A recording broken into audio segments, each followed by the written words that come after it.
Bom dia.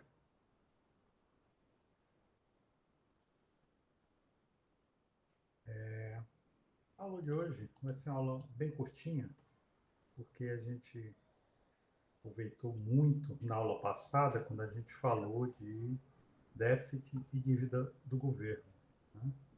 A gente, na aula passada, falou sobre déficit e dívida do governo. O que a gente fez? Basicamente, a gente fez o seguinte: a gente viu as diferentes formas de financiamento, né? Como o governo se financia? Pode ser por impostos, por dívida ou por senhoriagem. Ele se financia via senhoriagem quando ele aumenta, quando ele utiliza a base monetária como uma forma de adquirir imposto inflacionário. Senhoriagem não necessariamente é igual a imposto inflacionário. A senhoriagem só é igual ao imposto inflacionário quando o governo não aumenta a base monetária do ano para o outro. Então, a senhoriagem fica sendo rigorosamente igual ao imposto inflacionário. Como é natural que de um ano para o outro o governo aumente a base monetária, então há uma pequena diferença entre imposto inflacionário e senhoriagem. Mas mais importante é a gente ver que, existindo essa diferença ou não, o mais importante é que nós tenhamos a noção de que o governo ele pode ter poupança ou ele pode se endividar. E aí eu só voltei um pouco à aula passada para mostrar um pouco essa diferença entre o déficit público, que a gente está chamando de necessidades de financiamento do governo, NFG, que isso vai ser essa diferença aqui, ou seja, antes a gente tinha só G menos T, que era o déficit público. Agora a gente está pegando G e dividindo um pouco, abrindo um pouco o que é G. G pode ser o consumo do governo, CG, pode ser o gasto do governo com juros, JG, e o investimento do governo. Então, aqui a gente está falando de poupança do governo de uma forma um pouco diferente do que a gente falava antes. Aqui, poupança do governo é aquilo que sobra de recursos da arrecadação do governo depois que o governo consome e investe, né? Então, aqui, se aquilo que o governo arrecada for rigorosamente igual àquilo que o governo consome e investe, então eu vou ter uma pequena diferença que é aquilo que o governo investe, desculpa, aqui deveria ser J, certo? Aquilo que o governo consome e paga na forma de juros. Se eu tiver uma pequena diferença entre aquilo que o governo arrecada e aquilo que o governo paga na forma de juros, eu vou ter essa diferença entre aquilo que ele investe e o déficit. Ou seja, aqui a gente está chamando de déficit público ou necessidade de financiamento do governo a diferença entre aquilo que ele investe e aquilo que ele poupa, certo? Ou seja, sobre essa lógica, mesmo que o governo tenha poupança positiva, o governo pode ter déficit, certo? O que é diferente um pouco, aqui a gente pegou o G na aula de hoje, eu vou mostrar a vocês uma noção um pouco diferente, certo? Na aula de hoje, a gente pega o G e não divide. A gente não vai dividir G em CG, JG e IG. Ou seja, o investimento está dentro de G, o que na aula passada não estava dentro de G. Certo? O que, é que a gente vai chamar de poupança do governo aqui? Poupança do governo aqui é qualquer coisa que vai sobrar de sua arrecadação depois que ele fizer seus gastos. Ou seja, que a gente chama gasto do governo como tanto consumo, quanto pagamento de juros, quanto investimento. Estou englobando tudo, certo? Então, a gente está aqui de uma forma bem mais simplificadora. Por que eu estou fazendo isso? Eu estou querendo investigar uma coisa que é bem importante, que é o seguinte. O que a gente viu na aula passada? A gente viu basicamente o seguinte: o governo tem três formas de se financiar. O governo se financia via impostos, via dívida e via senhoriagem. Ou seja, quando o governo se financia via senhoriagem, o que é que ele está fazendo? Ele está dizendo o seguinte: eu tenho um monopólio de emissão de moeda, tendo monopólio de emissão de moeda, eu vou me aproveitar desse monopólio para, se não conseguir me financiar via impostos e via dívida, eu me financio via senhoriagem. Eu vou abusar do monopólio de emissão de moeda para me financiar. Obviamente, essa é a pior forma de financiamento que o governo pode utilizar, porque ao se financiar por senhoriagem, ele está fazendo um financiamento não voluntário, está impondo uma coisa às pessoas. E as pessoas têm pouca capacidade de se defender desse tipo de financiamento que o governo utiliza. E a pior forma de financiamento porque ela pune desproporcionalmente forte as pessoas mais humildes, as pessoas mais pobres. As pessoas mais pobres têm uma capacidade muito limitada de fugir da inflação, de fugir de utilizar recursos na forma de moeda. As pessoas mais ricas, que têm investimentos, acesso a investimentos financeiros mais sofisticados, conseguem, com fugir da inflação, pelo menos parte dos seus ativos. As pessoas mais pobres não conseguem fugir da inflação, portanto, são as que são prejudicadas mais fortemente quando o governo resolve se financiar via senhoriagem. Muito bem. Dado então que o governo vai tomar uma atitude extremamente responsável do ponto de vista da desigualdade de renda e não vai se financiar por senhoriagem, nos resta duas formas, né? Se financiar por impostos ou por dívida. E aí, esse grande debate sobre se financiar por impostos ou por dívida foi um debate que o economista inglês David Ricardo, no século XIX, ele chegou e disse o seguinte: tanto faz. Tanto faz o governo se financiar por impostos e por dívida.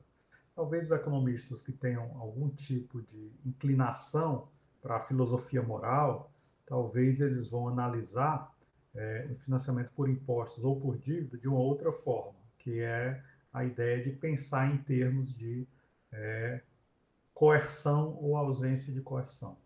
Ao pensar nesses termos, a gente nota que impostos, o nome já está falando que é uma violência, né? Uma forma de coerção.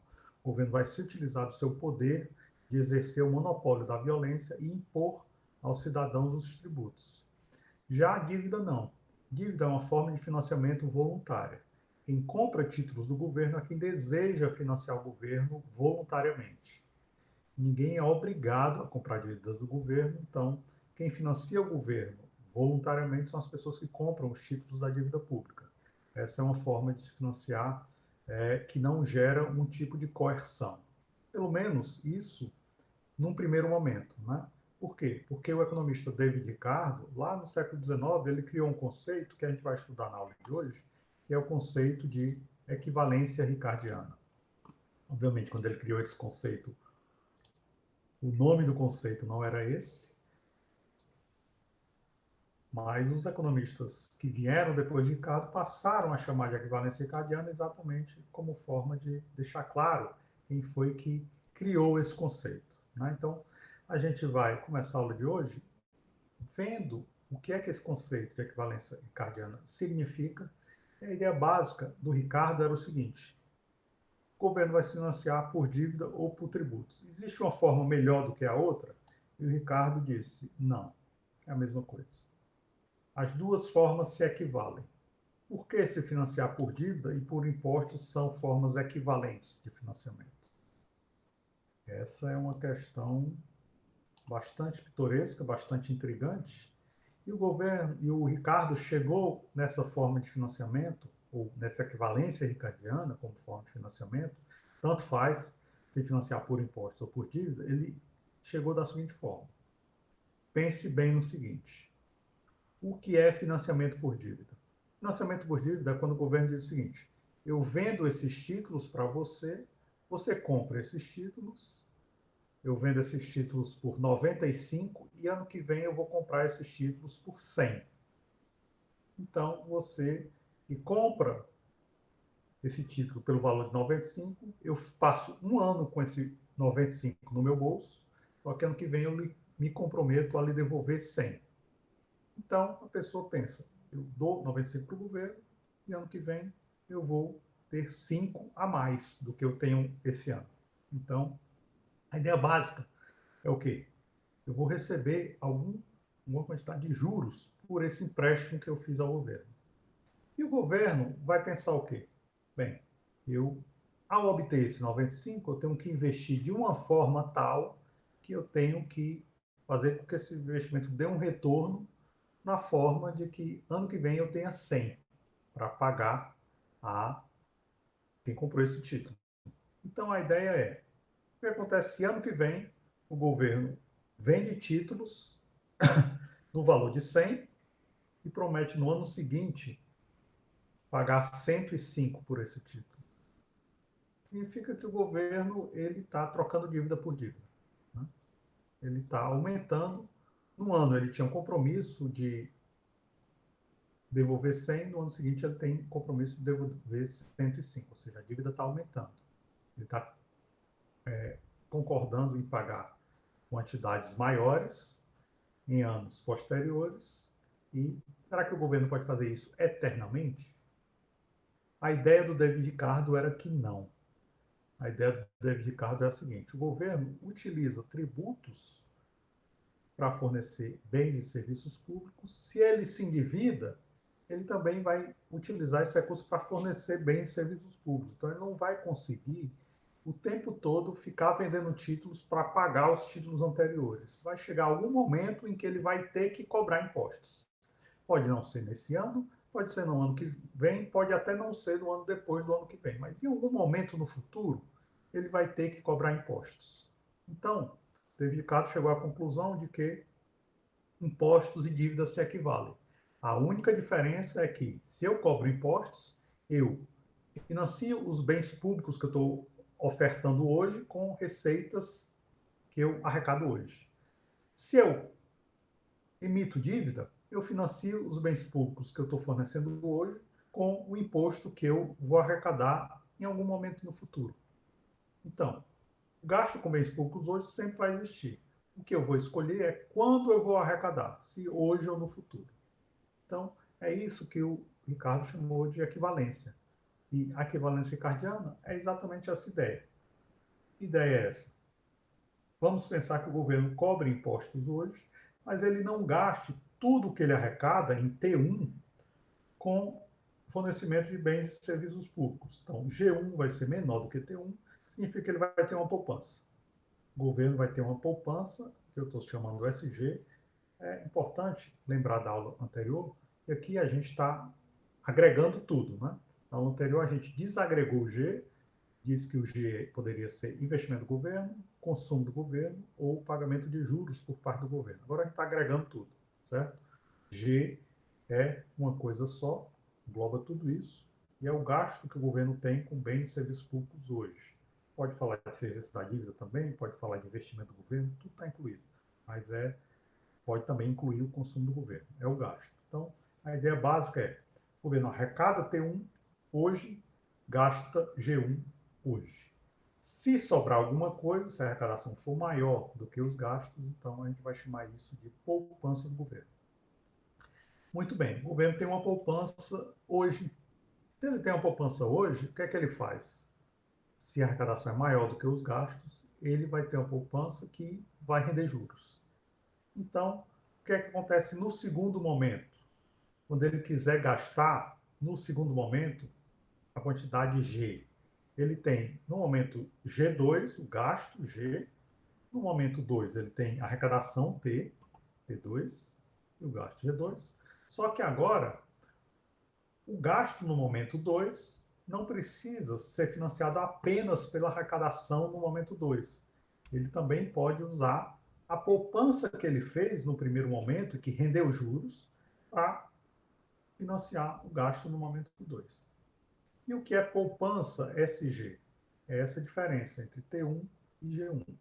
Então, onde tiver SG, eu vou botar T1 menos G1. T1 menos G1 vai multiplicar a taxa de juros. Multiplicando a taxa de juros, eu vou ter de um lado da equação T e outro lado da equação G. Então, basicamente, o que a equivalência ricardiana é? Eu posso somar todos os gastos, eu pego os gastos do governo brasileiro durante o século XX, 100 anos de gastos. Pode ser que num ano ele tenha tido prejuízo, tenha tido déficit, no outro ano tenha tido superávit. Né? Isso não importa. O que importa é o quê? Que ao longo de 100 anos, G1, G2, G3, G4, G5, 100 Gs, isso tem que equivaler a 100 Ts. Só que o G1 vai ser igual ao G2? Não. O G1 vai ter sofrido um processo de modificação de acordo com a taxa de juros. O G2 também, o G3 também, o G4 também, até G100.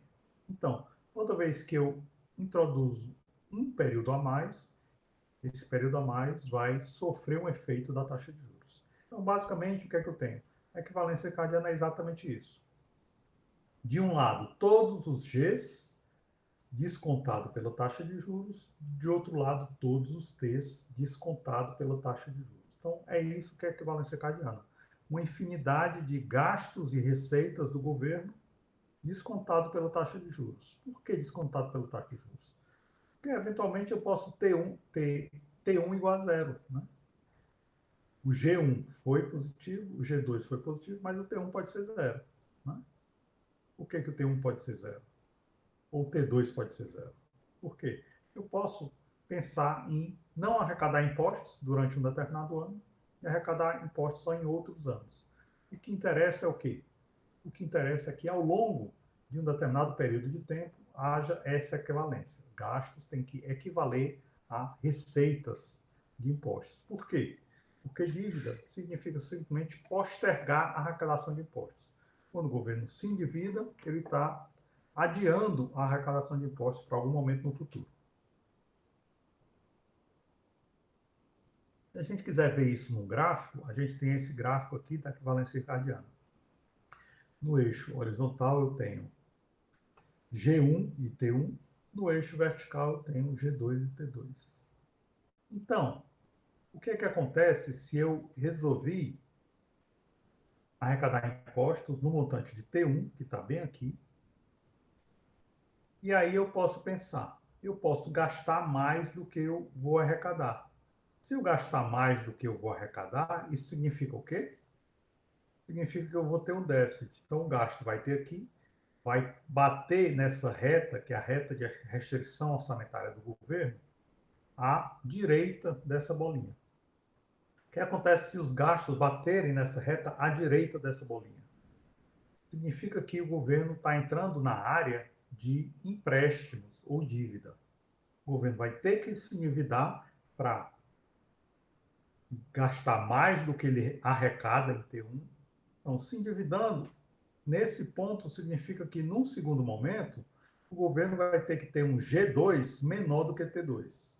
Se eu tiver, num primeiro momento, um G1 maior do que T1, eu entro nessa área de dívida, endividamento do governo. Então, no momento 2, o G2 vai ter que ser menor do que o T2, porque eu vou arrecadar com o T2 uma parte para financiar os gastos, que são mais baixos, e outra parte para pagar a dívida que eu fiz no primeiro momento. Então, se G1 for maior do que T1, G2 vai ter que ser necessariamente menor do que T2. Certo? Muito bem, mas o governo pode pensar, não, eu vou gastar menos do que minha arrecadação. G1 vai ser aqui, à esquerda dessa bolinha, à esquerda de T1. O que acontece se G1 for aqui à esquerda de T1? Eu vou lá para a restrição orçamentária e bato na restrição orçamentária lá em cima. Lá em cima, isso significa o quê? Eu vou ter a possibilidade de ter um G2 maior do que T2. Por que o G2 vai ser maior do que T2? Porque se eu gastei no primeiro momento menos do que minha arrecadação, essa diferença foi a poupança foi investida, rendeu juros. Como rendeu juros, no futuro eu posso arrecadar menos impostos, porque parte dos gastos serão financiados pela poupança que rendeu juros. Então, a ideia é essa. Se o governo poupar, ele pode, no futuro, cobrar impostos mais baixos e gastar mais. Se o governo se endividar, ele vai ter que, no futuro, cobrar impostos mais altos e gastar menos. Essa é a lógica da equivalência ricardiana. Ou seja, receitas ao longo de um determinado período de tempo, pode por 10 anos, 20 anos, 100 anos, precisam ser financiadas por arrecadação ao longo desse mesmo período de tempo, 10 anos, 20 anos, 100 anos. Então, a ideia da equivalência é Não é necessário ter superávit em cada ano. É possível que o governo, em um ou outro ano, tenha déficit. Entretanto, é necessário a gente sempre manter essa igualdade, o que significa o quê? Que os déficits que o governo tiver em um ano precisam ser recompensados por superávites que o governo vai ter em anos posteriores. Então, déficits precisam ser financiados por superávites. Não é possível o governo ter eternamente déficit. Por quê? Porque ter eternamente déficit significa aumentar a dívida pública. E a dívida pública vai ter que ser paga em algum momento. Né? E como é que ela vai ser paga? Ela não pode ser paga tendo mais dívida, ela vai ter que ser paga por arrecadação de impostos. Então, essa é a lógica da equivalência ricardiana. A lógica da equivalência ricardiana vai mudar um pouco aquilo que a gente estudou até agora, quando a gente estudou o multiplicador keynesiano. Qual era a lógica do multiplicador keynesiano? A lógica do multiplicador keynesiano era basicamente o seguinte: o economia está em recessão, o governo então deve se endividar, ele deve fazer déficit público para recuperar o montante da economia. Ou seja, se a economia está numa recessão, Y é igual a C mais I mais G. C, que é o consumo das famílias, está caindo. I, que é o investimento das empresas, está caindo. Se o governo tiver uma política de superávit fiscal, fizer com que G caia também, então essa recessão pode até se transformar numa grande depressão. O que é que o governo tem que fazer? Ele tem que aumentar G. Se a arrecadação estiver caindo, ele tem que aumentar G, gerando déficit público, aumentando a dívida pública, mas esse G vai ter um efeito multiplicador na economia. De acordo com o multiplicador dos gastos autônomos, a gente viu que o efeito multiplicador pode fazer com que a economia deixe de ter recessão e volte a crescer. Então, a lógica da equivalência ricardiana vai questionar a noção do efeito multiplicador. Por quê? O governo pode tanto ter um efeito multiplicador aumentando os gastos quanto cortando impostos. Tanto um corte de impostos como o aumento de gastos terá efeitos multiplicadores que vão recuperar a economia. E o que é que a equivalência ricardiana diz? A equivalência ricardiana diz não. Tanto um corte de impostos como um aumento dos gastos financiado pelo aumento da dívida pública do governo, ou seja, o governo vai fazer déficit público para financiar seus gastos, ele não vai ter a capacidade de reduzir o ônus fiscal que o governo tem. Ele vai simplesmente deslocar o pagamento desse ônus fiscal no tempo. Basicamente, qual era a lógica da equivalência ricardiana? Se o governo tem déficit, as pessoas vão ter mais dinheiro no bolso, vão consumir mais, as empresas vão ter acesso a mais recursos, vão investir mais, e governo gastando mais, G aumentando, I aumentando e C aumentando, significa que o Y, é o outro lado da equação, também vai ter necessariamente que aumentar. Então, a ideia do multiplicador keynesiano é que é possível tirar uma economia de uma recessão aumentando o gasto público ou fazendo um corte de impostos. O que a equivalência ricardiana diz, se for aplicado de forma bastante estrita, a lógica do multiplicador keynesiano é não, isso não é verdade. Se o governo cortar os impostos ou aumentar o gasto do governo, G, o consumidor ele não vai aumentar o seu consumo. Por quê?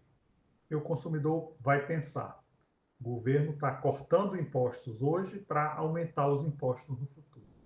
Quando o governo vai aumentar os impostos no futuro, se eu utilizar esse corte de impostos para consumir, eu não terei recursos no futuro para pagar impostos mais altos. Então, o que é que eu vou fazer? Eu não vou aumentar o meu consumo, eu vou aumentar a minha poupança. Então, a ideia básica é que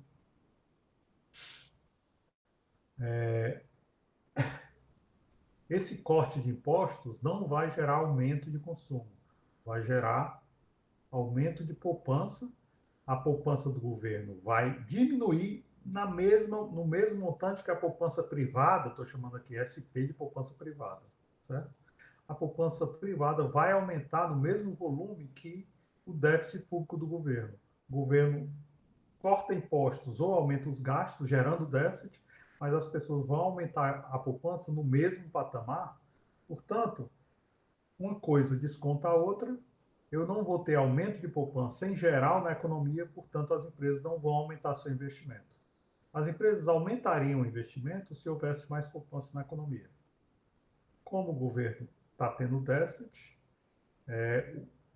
poupança adicional que vai vir da economia pelo aumento da poupança privada não vai financiar novos investimentos, vai financiar o déficit do governo. Então, e as pessoas não vão consumir mais, elas vão poupar mais. Então, a ideia básica é que, pela equivalência ricardiana, quando o governo faz um corte de impostos ou um déficit, um aumento de gastos, num momento no tempo, para no momento seguinte aumentar impostos ou diminuir gastos, as pessoas não vão aumentar o consumo, vão aumentar a poupança para se prevenir com o que vai haver no futuro. Existe uma forma das pessoas aumentarem o consumo? Existe. Contanto que essa alteração, tanto dos gastos quanto dos impostos, não seja uma alteração provisória. Se o governo disser, hoje o gasto do governo é 30% do PIB e os impostos são 30% do PIB, nós vamos diminuir os impostos e diminuir os gastos permanentemente.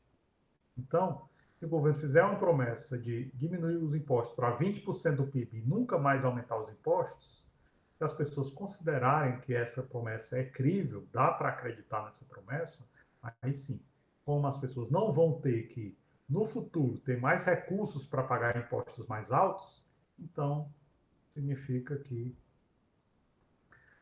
o governo terá capacidade, sim, de influenciar o consumo dos cidadãos. Os cidadãos, ao se sentirem mais ricos, ao sentir que no futuro não vão precisar pagar mais impostos, eles podem consumir mais. Mas a questão é, será que essa promessa do governo é crível? Será que é possível acreditar que o governo, no futuro, ele não vai aumentar impostos? Será que é possível acreditar que no futuro o governo não vai aumentar gastos? Então, se essa promessa não for possível de acreditar, então entrará em campo a equivalência ricardiana e as pessoas não vão aumentar o seu consumo. A equivalência ricardiana é uma ideia bastante antiga, né? Muito sofisticada. Por ser tão sofisticada, é uma ideia muito complicada de combater no plano teórico. Né? No plano teórico, é uma ideia que faz todo o sentido do mundo. É lógica, tem uma lógica interna difícil de se quebrar. Então, a única coisa que a gente pode fazer para tentar testar a equivalência cardiana é usar dados. E o que é que os dados dizem com relação à equivalência cardiana? O que os dados dizem é que, na prática, a gente não consegue criar uma metodologia para observar a ocorrência da equivalência cardiana. E a grande questão é, por que a gente não consegue observar a equivalência cardiana acontecendo de fato? E aí há, basicamente, três critérios para que a gente não consiga observar a equivalência cardiana ocorrendo de fato. Primeiro é a miopia. O que é a miopia? Miopia é uma doença que a medicina já diagnosticou, né? Diagnostica em muitas pessoas.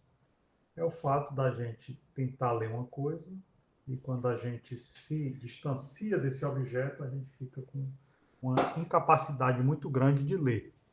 A gente precisa se aproximar do livro, precisa se aproximar da tela para conseguir ler a tela, porque quando a gente se distancia, a gente não consegue mais ver. Então, a miopia na economia significa o quê? Pessoas enxergarem a necessidade de gastos imediatos, mas não serem capazes de enxergar a necessidade de gastos muito distantes no tempo. Então, se o consumidor estiver muito preocupado com o seu consumo atual, ele só se preocupa com o seu consumo atual e negligencia o seu consumo futuro. Ele pensa, eu não preciso poupar porque no futuro eu vou me aposentar e a minha aposentadoria vai ser capaz de fazer com que eu tenha uma renda para o resto da vida. Pode ser que essa visão seja muito irrealista, né? Pode ser que a estrutura de renda e consumo futuro exija que ele poupe muito hoje. Se ele precisar poupar muito hoje, pode ser que ele não consiga, no futuro, ter renda para segurar seu padrão de vida. Vai ter que diminuir muito o consumo no futuro. Certo? Outro aspecto. A gente viu aqui que se o governo ele se endividar, ele se compromete a ter que gastar menos no futuro. Se o governo poupar, ele consegue gastar no futuro mais do que a arrecadação. Isso, entretanto, a gente está se deparando com a restrição orçamentária intertemporal, essa reta aqui. E essa reta tem dois lados, basicamente. À direita dessa bolinha, essa reta significa a área de empréstimos ou área de dívida. À esquerda da bolinha é a área de poupança, a área onde o governo poupa e aí no futuro pode gastar mais do que sua arrecadação. A área de empréstimos e a área de poupança, a gente pensa nessas duas áreas da restrição orçamentária intertemporal, pensando em mercados financeiros que funcionem bem, funcionem com perfeição, que não haja distúrbios ou problemas nos mecanismos de crédito. O problema é, e se houver? Imagine que um estudante, que é um estudante muito promissor, ele está saindo do segundo grau, vai entrar em uma faculdade, mas ele vê que a melhor faculdade que existe é uma faculdade privada, onde ele tem que pagar para estudar nela. E ele faz todos os cálculos e projeta que se daqui a 4 anos ele acabar um curso de graduação, ele vai conseguir um emprego e vai ter uma renda muito alta. Como ele é muito talentoso, então ele vai no banco mostrar todas as suas notas e pedir ao gerente do banco um empréstimo para pagar os próximos 4 anos de estudos, para, quando ele entrar no mercado de trabalho depois de formado, ele ter uma renda e conseguir pagar esse empréstimo. O que acontece? É possível que esse estudante, por mais talentoso, competente e capaz que ele seja, é possível que ele não consiga esse empréstimo. O que é que está acontecendo aqui? O mercado financeiro ele é falho, ele não consegue superar suas imperfeições, ele não consegue ver o talento e a capacidade e que investir nesse estudante vai dar um retorno muito grande para esse banco no futuro. Então, como os mercados financeiros são imperfeitos, o governo, eventualmente, ao aumentar ou diminuir seus gastos, ao aumentar ou diminuir tributos, ele pode, de certa forma, ajudar os cidadãos a superar essas imperfeições do mercado financeiro. Então, quando o governo diminuir os impostos, os consumidores se deparam com uma renda maior nos seus bolsos e aí aumentam seu padrão de consumo. Ora, o governo não precisaria diminuir os tributos caso as pessoas pudessem pegar empréstimos e pagar empréstimos no futuro. Mas se os mercados financeiros são imperfeitos, isso significa que as pessoas têm dificuldade de pegar empréstimo. As pessoas têm dificuldade de pegar empréstimo, então isso vai limitar a capacidade das pessoas de ter acesso a crédito. Né? Com o crédito sendo muito limitado, as pessoas podem utilizar, quando o governo aumenta seus gastos ou diminui seus impostos, ou as pessoas podem utilizar isso como sendo uma forma de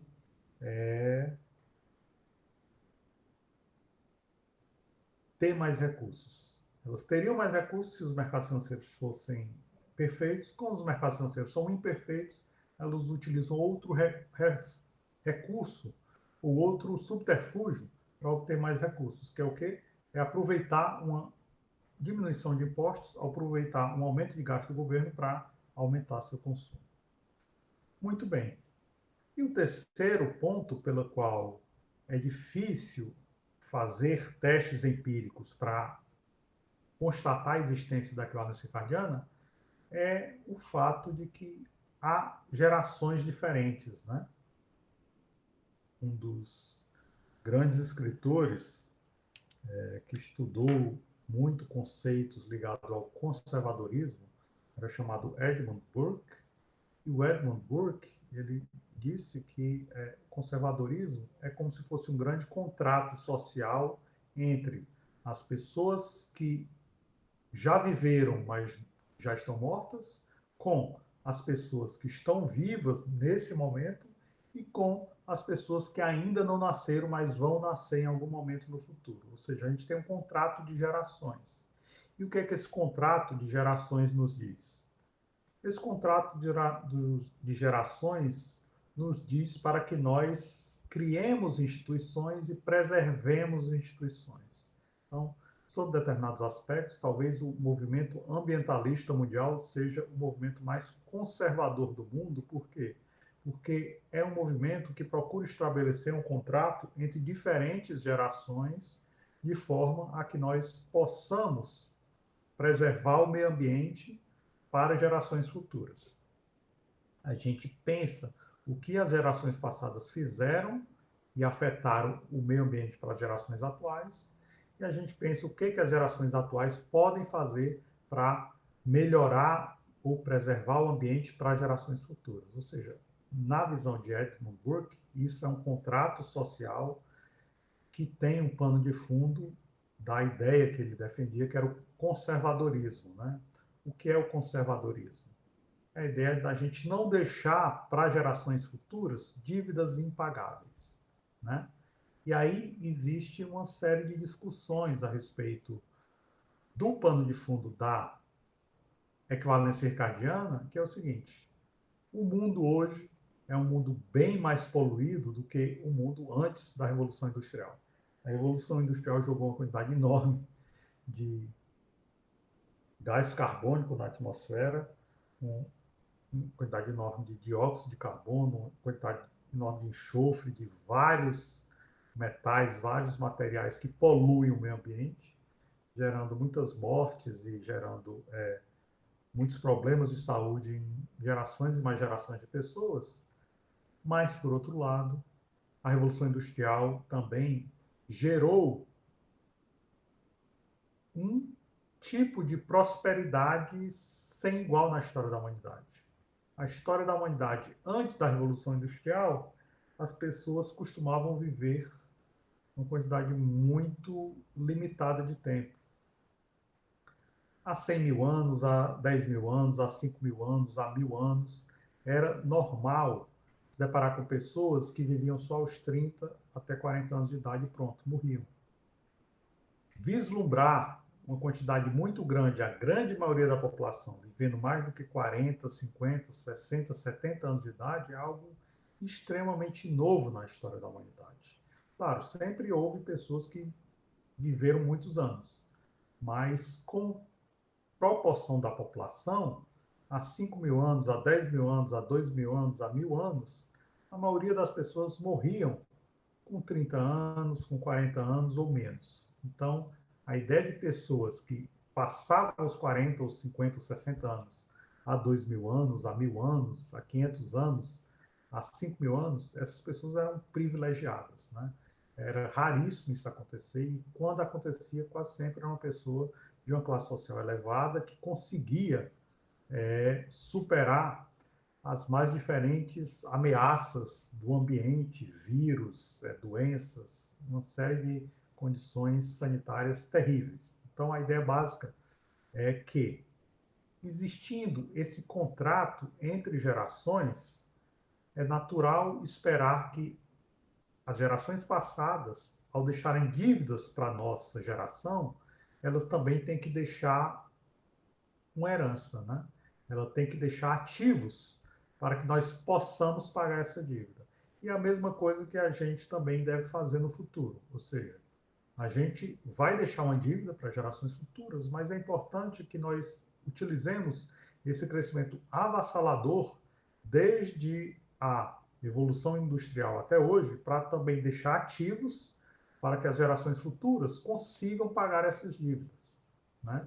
Então, a ideia básica é que talvez esse terceiro ponto de gerações futuras, talvez esse terceiro ponto nos sugira uma nova forma da gente pensar numa metodologia para abordar a equivalência ricardiana. E essa forma foi proposta por um economista americano chamado David Barro, que falou a respeito daquilo que depois ficou sendo chamado de proposição Ricardo Barro. Ou seja, ele utilizou o conceito de David Ricardo, de equivalência ricardiana, e ele, David Barro, dois Davids, né? Então, por isso, proposição Ricardo Barro, ele propôs o seguinte: olha, as famílias são eternas. O que é que significa as famílias são eternas? Significa que quando a gente olha para a nossa família, a gente vai ver uma infinidade de gerações que se sucederam. E essas gerações que se sucederam foram gerações que exploraram o meio, talvez de certa forma devastaram o meio ambiente, mas por outro lado deixaram também muitos ativos para todos nós. Se eles deixaram os ativos para nós, significa o quê?